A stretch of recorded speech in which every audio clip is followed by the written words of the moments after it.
السلام عليكم ورحمة الله تعالى وبركاته.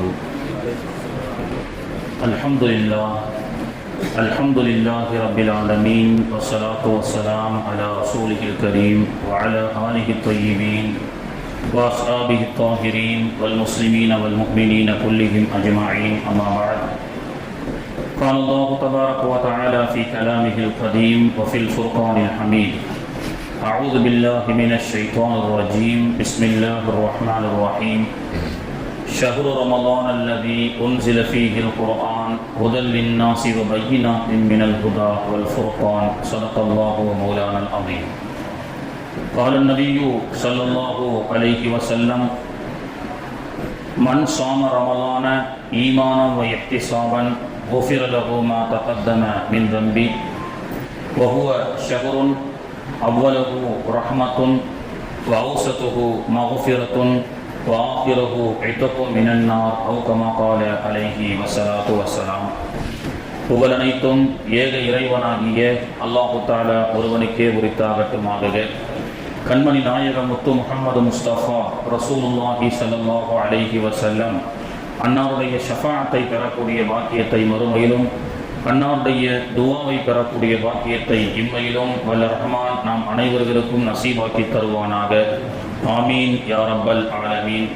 கண்ணியத்திற்குரிய அல்லாஹுவின் நல்லடியார்களே, பாவத்தை போக்கும் புனிதமிகு ரமலான், பாவத்தினுடைய கேடயமாக இருக்கக்கூடிய புனிதமிகு ரமலானுடைய முதல் பகுதி நம்மை விட்டு சென்றுவிட்டு இரண்டாவது பகுதியின் ஜும்மாவிலே நாம் எல்லாம் வீற்றிருக்கின்றோம்.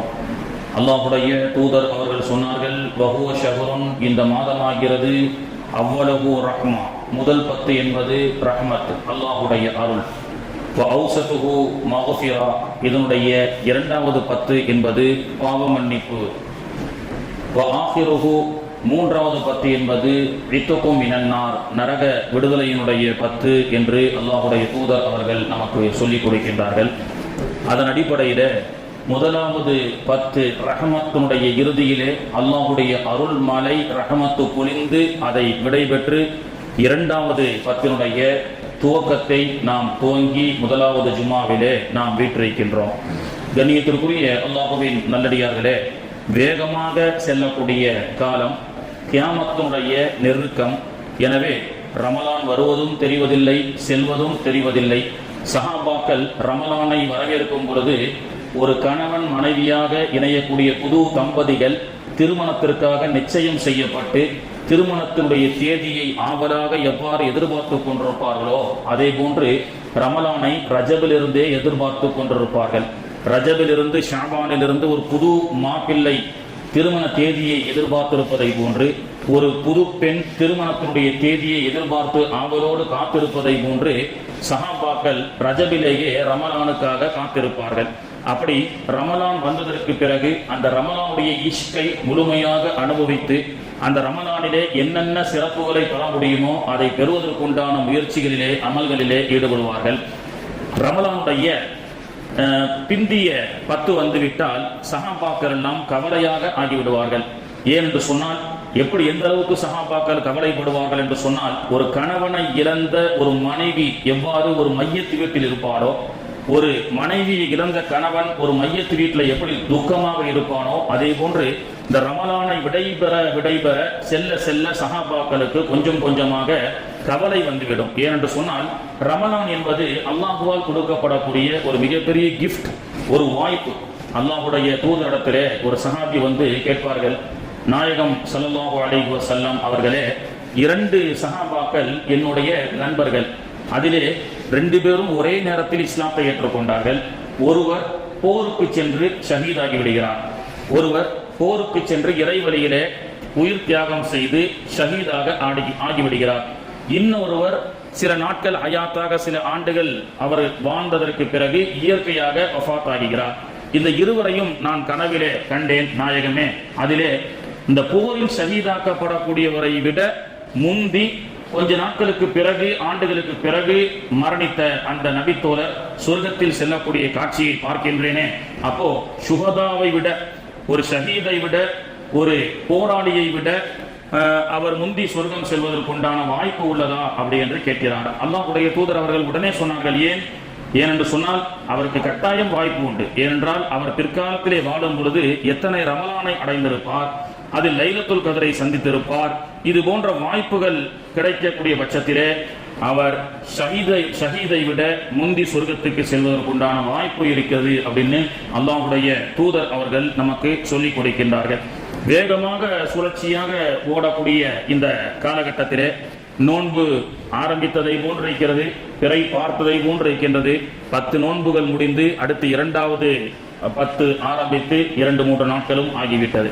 கண்ணியத்திற்குரியவர்களே, இப்படி வேகமாக செல்லக்கூடிய இந்த மனித வாழ்க்கையிலே அல்லாஹு தஆலா அருளாக இன்னொரு விஷயத்தையும் ரமலானுடைய விஷயத்திலே வைத்திருக்கின்றான். என்னவென்று சொன்னால் 33 ஆண்டுகள் ஆங்கில கணக்கு சந்திர கணக்கை ஒருவர் சந்திர கணக்கின் அடிப்படையில் அவர் கணக்கிட்டால் 33 வருஷத்துக்கு ஒரு தடவை ஒரு ரமலான் அதிகப்படியாக கிடைக்கக்கூடிய வாக்கியத்தை அல்லாஹ் கொடுக்கின்றான். 300 ஆண்டுகள் புகைவாசிகள் தூங்கிய வரலாறை பற்றி முந்தைய நாள் பயானிலே குர்ஆனுடைய தஃசீரிலே நாம் பார்த்தோம். 300 ஆண்டுகள் தூங்கினார்கள் அப்படி என்று சொல்லி அந்த கணக்கை பற்றி அல்லாஹ் சொல்லும் பொழுது ஸலாஃபமிஅத்தின் சினீன வஸ்தாது திஸ்ஆ வலபிசு ஃபீ கஹஃபீம், கஹஃப் புகைவாசிகள் தூங்கினார்கள். ஸலாஃபமிஅத்தின் 300 ஆண்டுகள், வஸ்தாது திஸ்ஆ இன்னும் 9 ஆண்டுகள். அப்ப அல்லாஹ் 2 கணக்கா சொல்றான். 300 ஆண்டுகள் என்றும் சொல்கின்றான், அதிகப்படியாக 9 ஆண்டுகள் அப்படின்னு சொல்றான். 309 ஆண்டுன்னு கணக்கு வருது. 300 ஆண்டுகள்னு ஒன்று வருது, இன்னொன்று 9 ஆண்டுகள் அப்படின்னு வருது. இதுல என்ன தஃசீர்ல விளக்கம் கொடுக்குறாங்கன்னு சொன்னா, 300 ஆண்டுகள் என்பது சூரிய கணக்கு, 9 ஆண்டுகள் என்பது பிறை சந்திர கணக்கு அப்படி என்று நமக்கு சொல்லிக் கொடுக்கிறார்கள். அப்படி என்றால் 99 ஆண்டுகளிலே 99 ஆண்டுகள் ஆங்கில மாதம் சூரிய கணக்கு கணக்கிடப்பட்டால் ஒரு ஆண்டு அதிகமாக பிறை கணக்கு வருகிறது. 33 வருஷத்துக்கு ஒரு வருஷ ரமலானை அல்லாஹ் போனஸா கொடுக்கிறான். 66 ஆண்டுகள் இந்த உலகத்தில் ஒருத்தர் வாழ்ந்து மரணித்திருக்கின்றார் என்று சொன்னால் 66 வருஷம், அவர் இங்கிலீஷ் கணக்குப்படி 66 வயசு அப்படின்னு நம்ம சொல்றோமா இல்லையா? அப்ப அந்த 66 வயசு இந்த உலகத்துல அவர் ஹயாத்தா வாழ்ந்தா லாஜிக் பிரகாரம் அவருக்கு 66 ரமலான் தான் கிடைத்திருக்க வேண்டும். ஆனால் பிறை கணக்கின் அடிப்படையில் கணக்கிட்டால் அவர் 66 ஆண்டுகள் இந்த உலகத்திலே வாழ்ந்தால் அவருக்கு 2 ஆண்டு ரமலானை அல்லாஹ் போனஸா கொடுக்கிறான். அல்லாஹ் கொடுக்கக்கூடிய போனஸ் 66 வருஷம் தான் வாழ்ந்திருக்கிறார். இந்த கணக்கெல்லாம் இப்ப நம்ம கணக்கு பண்றது இல்ல. மௌத்தானதற்கு பிறகு என்ன 66 வருஷம் வாழ்ந்திருக்கிறோம். அதுல ஒரு 10-12 வயசு வரைக்கும் அவர் சின்ன வயசா இருந்திருப்பார். அப்போ 2 ரமலான் எப்படி எக்ஸ்ட்ரா கிடைச்சது, அல்லது ஒரு ரமலான் எப்படி எக்ஸ்ட்ரா கிடைச்சது? சரி, ஏதோ மலக்கு ஏதோ கணக்கில் மிஸ் பண்ணிருப்பார் போல தெரியுது அப்படின்னு சொல்லி நம்ம வாயை திறக்க மாட்டோம். மலக்கெல்லாம் அவர் கரெக்டா இருப்பார். லா யஸ்தாஃபிரூன ஸாஅத்தம் வலா யஸ்தக்திமூன், இதா ஜாஅ அஜலுஹும், நேரம் வந்துவிட்டால் லா யஸ்தாஃபிரூன ஸாஅத்தம் வலா யஸ்தக்திமூன். ஜியோ ஏர்டெல்லாம் முதல்லாம் 1 மாசம் டைம் கொடுத்தான். இப்போ 28 நாள் தான் 1 மாசம். கார்பரேட்டின் கணக்குப்படி 28 நாள்லயே 1 மாசம் முடிஞ்சிருச்சு. அதுவும் டைம் முடிஞ்சிச்சா ஒரு நிமிஷம் முந்தவும் முந்தாது, ஒரு நிமிஷம் பிந்தவும் பிந்தாது. நீங்க டேட்டா யூஸ் பண்ணாலும் சரி, யூஸ் பண்ணாட்டாலும் சரி, அவன் என்ன செஞ்சிருவான், அந்த நேரத்தின் கணக்குப்படி முடிக்கிறானா இல்லையா? அப்போ இந்த டெக்னிக்கலே இவ்வளவு ஷார்ப்பா கணக்கு பார்க்கும்போது அல்லாஹ் எப்படி கணக்கு பார்ப்பான்? அப்போ கண்ணியத்திற்குரியவர்களே, இப்படிப்பட்ட இந்த ரமலான் என்ற இந்த போனஸை அல்லாஹு தஆலா நமக்கு வழங்கி அதன் மூலமாக நாம் நிறைய சிறப்புகளை பெற வேண்டும் என்பதே அல்லாஹ்வும் ரசூலுக்கும் இது நோக்கமாக இருந்து கொண்டிருக்கின்றது. 2வது 10 பற்றி சொல்ல போனால் அல்லாஹ்வுடைய தூதர் அவர்கள் சொன்னார்கள், 2வது 10 என்பது பாவ மன்னிப்பு. அது என்ன பாவ மன்னிப்பு? அஸ்தக்ஃபிருல்லாஹ், இறைவா என்னுடைய பாவத்தை மன்னிப்பாயாக. அதையும் நம்ம தெளிவா கேட்கணும்.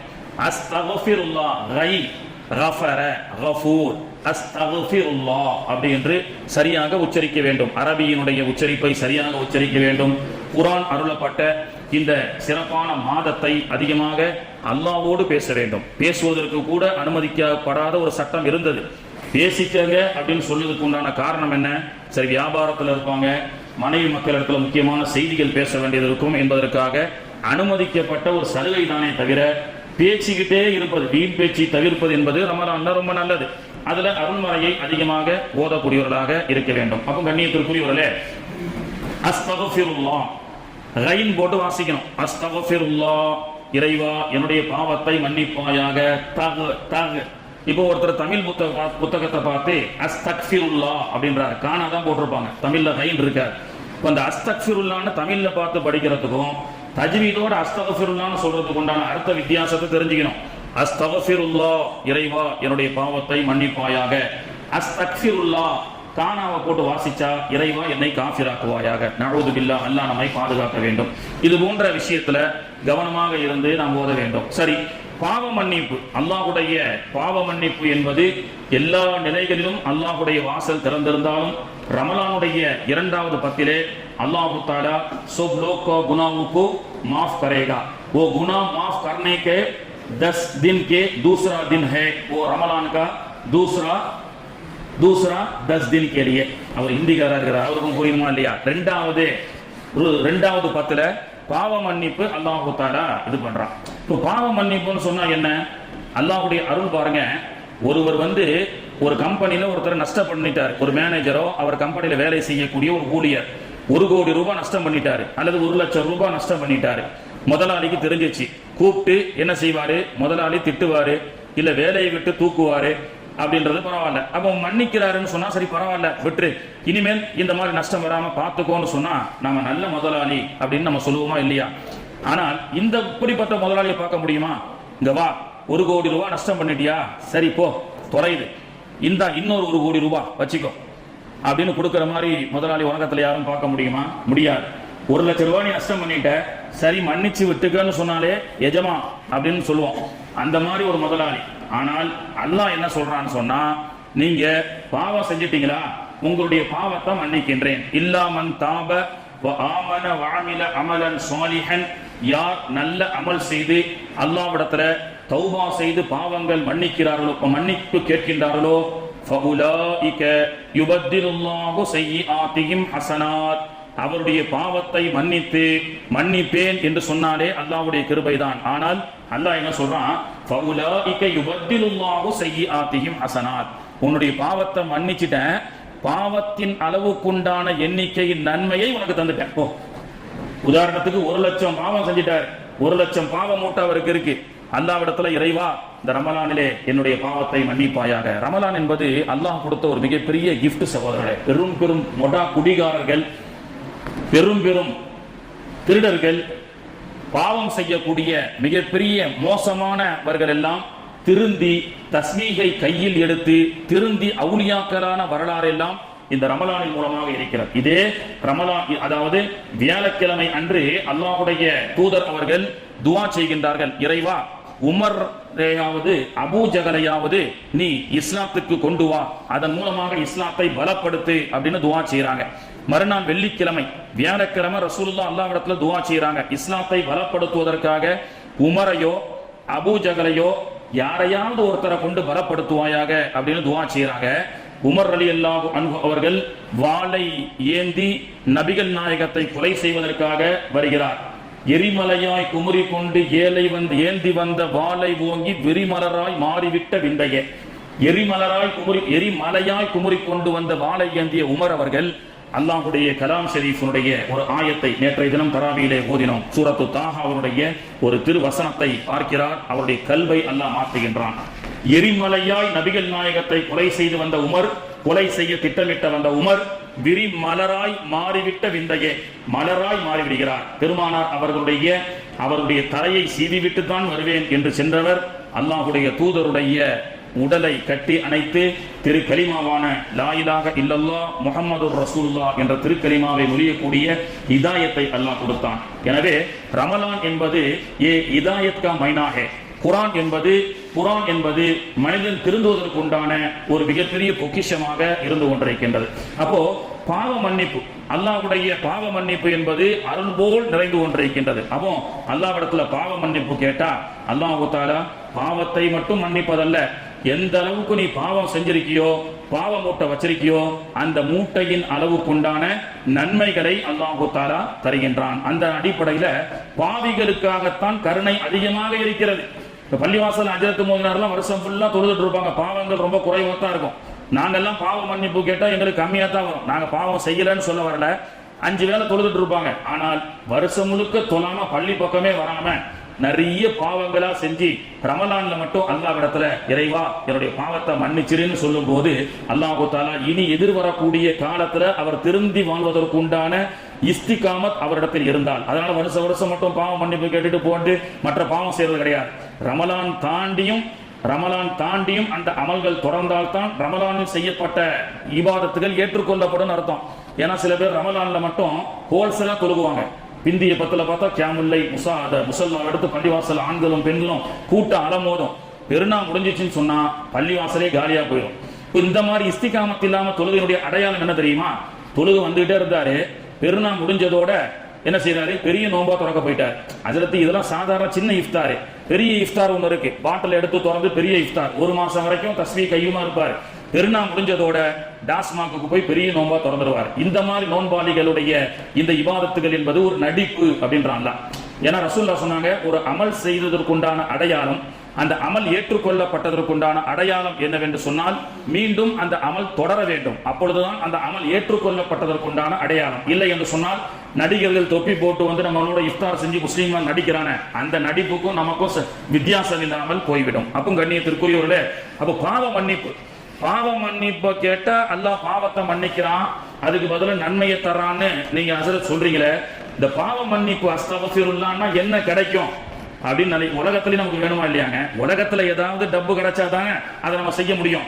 ஏதாவது ஒரு துவாவை சொல்லி கொடுத்து அதற்கு நல்ல பரக்கத்து வரும், நோய் நொடி இல்லாம நீங்க வாழலாம் அப்படின்னா அதை கேட்டு வாட்ஸ்அப்ல வாங்கி துவா ஓதுவாங்க. ஹஸரத் இந்த கடைக்கு பரக்கத்து வரும்னு ஒரு துவா சொன்னீங்களே, அந்த ஆயத்தை கொஞ்சம் சொல்லி கொடுங்க. வீட்டுல மனைவி பிள்ளைகளுக்கெல்லாம் நோய் நொடி இல்லாத வாழ்க்கை வரும், இந்த ஆயத்தை ஓதுனான்னு சொன்னீங்களே, அந்த ஆயத்தை அனுப்புங்களேன்னு சொல்லுவாங்க. இப்போ இந்த பாவ மன்னிப்பு கேட்டா அல்லாஹ் மன்னிக்கிறான், அதுக்கு பதில் நிறைய நன்மையை தரான்னா அப்படியா சரி ஹஸரத் அப்படின்னு போயிடுவாங்க. அது யாரும் வாங்க மாட்டாங்க. ஏன்னா அதனால என்ன கிடைக்கும் உலகத்துல அப்படின்றத நம்ம தெரிஞ்சுக்கணும். ஒரு முறை அல்லாஹ்வுடைய தூதர் ஸல்லல்லாஹு அலைஹி வஸல்லம் அவர்கள் வீட்டுக்கு வராங்க.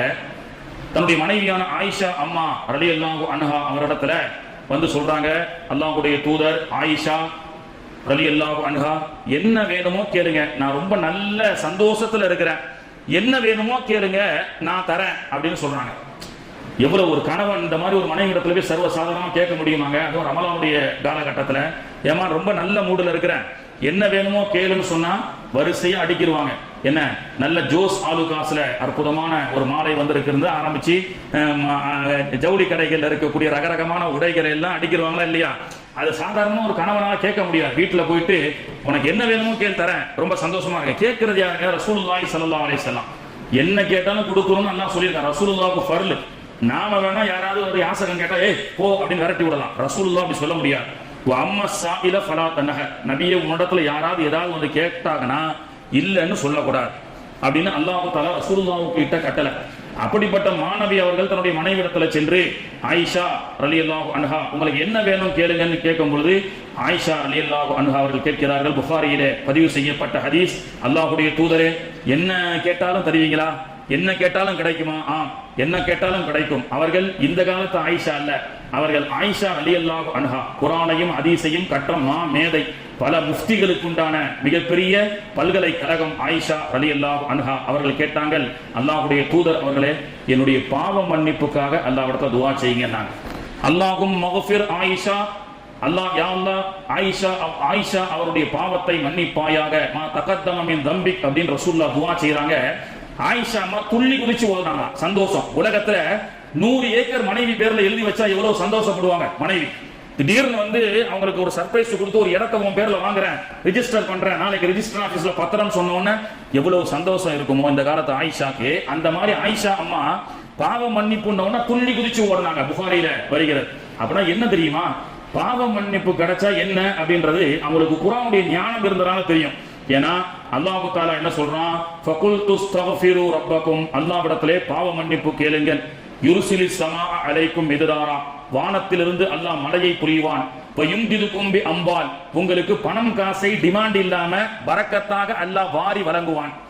மழை பெய்யும், பணங்காசுகள் வரும், குழந்தை பாக்கியம் இல்லாத ஆண் சந்ததிகளுக்கு ஆண் குழந்தையை அல்லாஹ் தருவான். வயும்திதுகும் பி அம்வாலின் வபனீன வயஜஅல் லகும் ஜன்னாத்தின் வயஜஅல் லகும் அன்ஹாரா அப்படின்னு அல்லாஹ் தஆலா அஸ்தக்ஃபிருல்லாஹ்னு சொல்லுங்க. மழை இல்லாட்டா மழையை தருகின்றேன், ஆண் வாரிசு இல்லாவிட்டால் ஆண் வாரிசை தருகின்றேன், உங்களுக்கு பண நெருக்கடி இருந்தால் வியாபாரத்திலே அல்லாஹ் பரக்கத் செய்வான் அப்படின்னு சொன்னாங்க. அப்போ அஸ்தக்ஃபிருல்லாஹ் என்று பாவ மன்னிப்பு கேட்பதற்கு பாவத்தையும் மன்னிச்சு அதற்குண்டான நன்மையையும் அல்லாஹ் தஆலா கொடுத்து, அது மட்டுமல்லாமல் அது உலகத்துல மனிதன் ஏதேனும் ஒரு விஷயத்தை எதிர்பார்ப்பான் என்பதற்காக அல்லாஹ் தஆலா உலகத்துல பண நெருக்கடியை போக்குவான். பிள்ளைகள் எல்லாம் இன்னைக்கு பெரிய பட்ஜெட் போட்டு எனக்கு அத்தா ரமலான்ல இன்னென்ன பட்ஜெட்டுகள்லாம் எனக்கு போட்டு எனக்கு துணி வாங்கி கொடுங்க கேட்டிருக்கா இல்லையா? இதெல்லாம் எப்படி அல்லாஹ் நமக்கு தர போறானோ தெரியலையே. வியாபாரம் எப்படி இருக்கு, முதலாளி வேற இந்த வருஷம் போனஸ் தராரா இல்லையான்னு தெரியலையே. இந்த மாதிரி எல்லாம் யோசனை பண்ணிக்கிட்டு கவலைப்படுறவங்க அஸ்தக்ஃபிருல்லாஹ் அஸ்தக்ஃபிருல்லாஹ், இறைவா என்னுடைய பாவத்தை மன்னிப்பாயாக. இன்னொரு நேரம் குர்ஆனை ஓதிக்கொண்டே இருக்க வேண்டும். குர்ஆனுடைய பரக்கத் என்ன தெரியுமா? குர்ஆன் ஓதிட்டு இருக்கிறாரு, துஆ செய்ய நேரம் இல்லை. ஏன்னா குர்ஆனை சீக்கிரம் முடிக்கணும். ஆஹா அல்லாஹ் கிட்ட அதை கேட்கணுமே இதை கேட்கணுமே, இந்த மாதிரி இந்த பிரச்சனை இருக்கே, கேட்க டைம் இல்லையே, குர்ஆன் ஓதிட்டு இருக்கிறவன்னு சொன்னா, குர்ஆன் ஓதக்கூடியவர்கள் துஆ கேட்பதற்கு நேரம் இல்லாத அளவுக்கு இஷ்கோடு குர்ஆன் ஓதினால் அல்லாஹ் ரசூலுல்லாஹி ஸல்லல்லாஹு அலைஹி வஸல்லம் அவர்கள் சொல்கிறார்கள், மலக்குகளை அல்லாஹ் நியமிப்பான். மலக்கு அங்க போ, அவர் குர்ஆன் ஓதிட்டு இருக்கார், என்னோடு பேசிக்கிட்டு இருக்கிறார், உள்ளத்துல அவருக்கு நிறைய கவலைகள் ஓடிக்கிட்டு இருக்கு. அந்த கவலை எல்லாம் எல்லாத்தையும் கொண்டு வந்து அவருக்கு என்னென்ன எப்பப்ப என்னென்ன பிரச்சனையோ அந்த பிரச்சனையை தீர்த்துக்கிட்டே இருக்கும். அதான் அந்த மலக்குக்கு வேலை.